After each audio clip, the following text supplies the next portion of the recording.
Баршаларыңызға қайырлы күн, құрметті көрермендер. Сіздермен Төлеуқұл Айзат, менің каналыма қош келдіңіздер. Бүгін мен сіздермен қазақтың ұлттық дәстүрлерінің бірі тұсаукесерге арналған осындай ала жіп және де пышақтың әдемі ерекше жасау үлгісін көрсететін боламын. Осы менің тегін мастер-классымды соңына дейін қарап, лүпіл басып және каналыма тіркеліп кетуді ұмытпаңыздар. Ең алдымен әрине қажетті заттарды атап өтемін және видео астындағы сипаттамада әдеттегідей жазып кететін боламын. Пышақ қажет, осындай үкі, түрлі әдемі ленталар өздеріңізге ұнайтын, фетр мата, ыстық желім, яғни клей пистолет, түрлі моншақтар және ең бастысы осындай ала жіп қажет. Ала жіпті үйден де жасасаңыздар болады, бірақ мен дүкеннен дайынын сатып ала салдым. Ең алдымен мен осы үкіні ыңғайлы болу үшін ортасынан бөліп алдым. Себебі көріп тұрғандарыңыздай тым көлемі үлкен болды, сондықтан сымынан осылай үзіп дайындап алдым.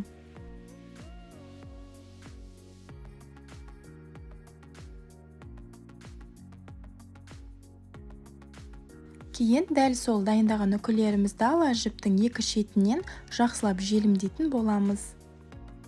Және өте қатты ескеретін сәт, осы ыстық клей пистолетпен жұмыс істегенде сақ болыңыздар, өйткені қолдарыңыз күйіп қалуы мүмкін.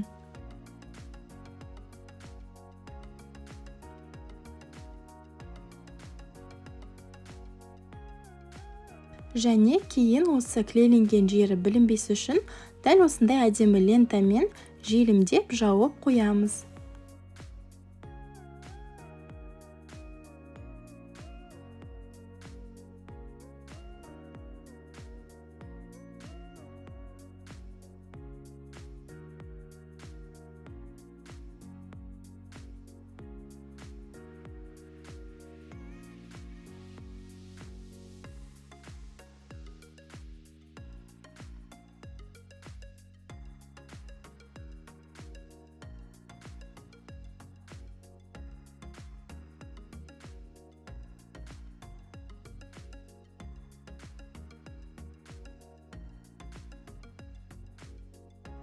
Мінекей біздің үкі тағылған әдемі ала жібіміз дайын, бірақ бұл соңғы нәтижесі емес.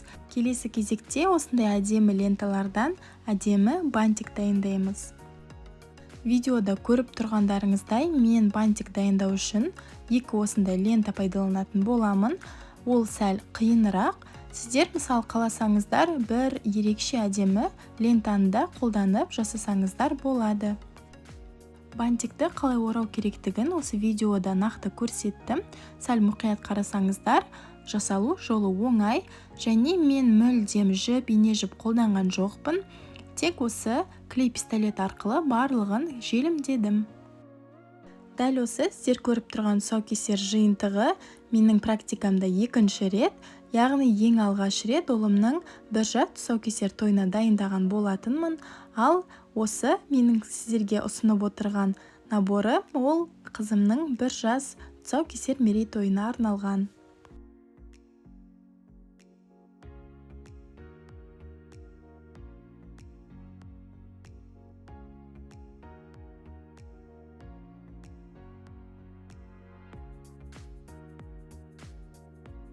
Егер сіздерге менің видеом ұнап жатқан болса және каналыма тіркелмеген жаңа көрермен болсаңыздар, міндетті түрде лүпілдеріңізді басып, тіркеліп кетулеріңізді сұраймын.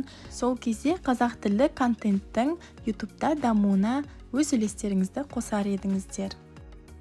Мінекей көріп тұрғандарыңыздай, дәл осындай бантиктан 3 дана жасайтын боламыз.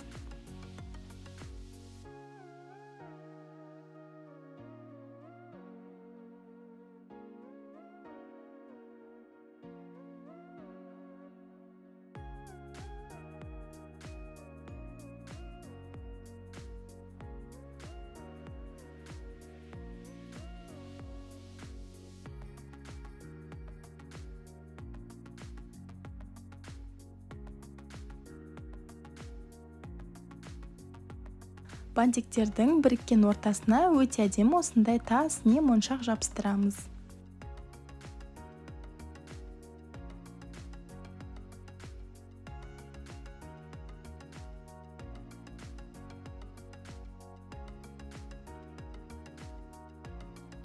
Және сол екі бірдей бантиктерімізді алдын ала дайындаған ала жібімізге жабыстырамыз.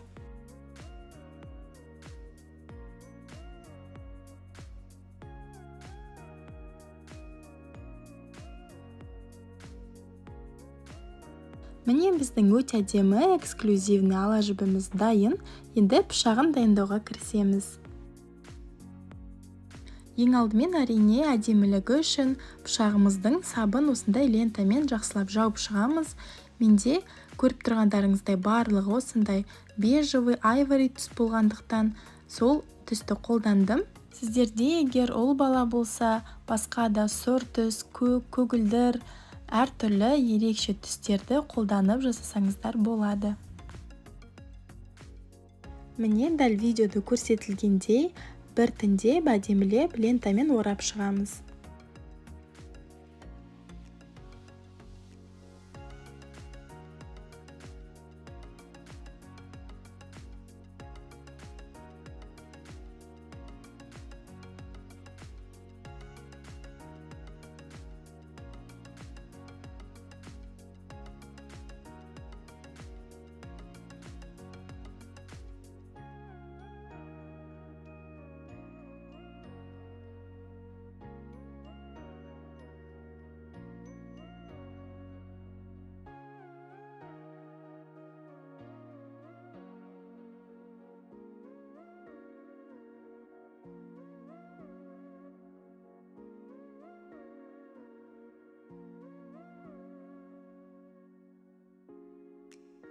Міне пышағымыздың бейнесі бірден өзгеріп шыға келді. Енді осы пышаққа арналған қабын дайындаймыз. Осындай фетр мата қажет болады. Пышақты қойып, жан-жағын шамамен 1 сантиметрдей етіп сызып алып, жақсылап қиямыз.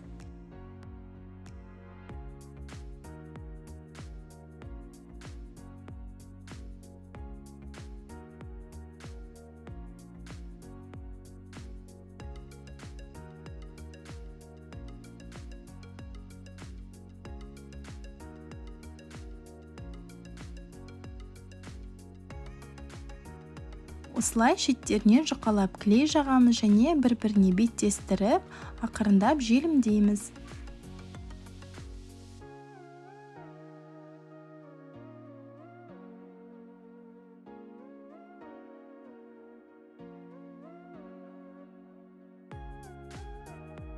Міне осылай пышағын салып, өлшемін қарап көріңіздер. Қатты бостау болса, сәл желімін жақындатып қиып шықсаңыздар болады, және ең соңында осылай оны әсемдейміз. Қалауларыңыз бойынша түрлі моншақтар, тастар қолдансаңыздар болады.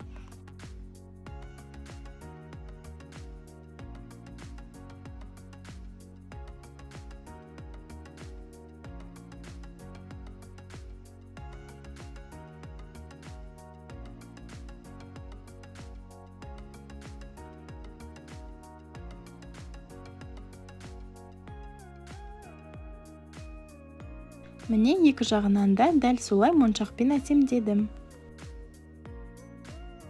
Және ең соңғы штрихқа осы алдында дайындап жасап қойған бантигімізді дәл сол пышаққа да жабыстырып әсемдейміз. Және пышақтың сабы жаңағы лента біткен жерге бантикті қыстырып қойсаңыздар, екі жағы да өте әдемі, лентаның біткен жері білінбейді, өте әдемі осындай пышақ шығады. Мінекей біздің тұсаукесерге арналған осындай ала жіп пышақ наборымыз дайын болды. Қыз келіншектер, әйелдер қауымы, сіздерге бүгінгі мастер-классым ұнады деген үміттемін. Егер ұнаған болса, менің каналыма тіркеліп, лайк басып, астындағы комментарийге жаза кетіңіздер. Мен үшін ол өте маңызды, қуанып қаламын. Бағана айтып өткендей, мен бұл наборды өзімнің қызымның 1 жас тұсаукесер тойына арнап жасаған болатынмын. Сіздерге де өздеріңіздің балаларыңызға немесе осылай жасап, сатып пайда тапсаңыздар да болады. Шығыны өте аз. Магазиндерде кемінде бұндай наборлар 7-8 мың немесе 10 мыңнан да астам тұрады. Менің каналымның осындай ерекше мастер-класстар да ерекше видео рецепттерді таба аласыздар, сондықтан каналыма тіркеліп кетуді ұмытпаңыздар. Сіздермен болған Тілеуқұл Айзат. Баршаңызға сәттілік.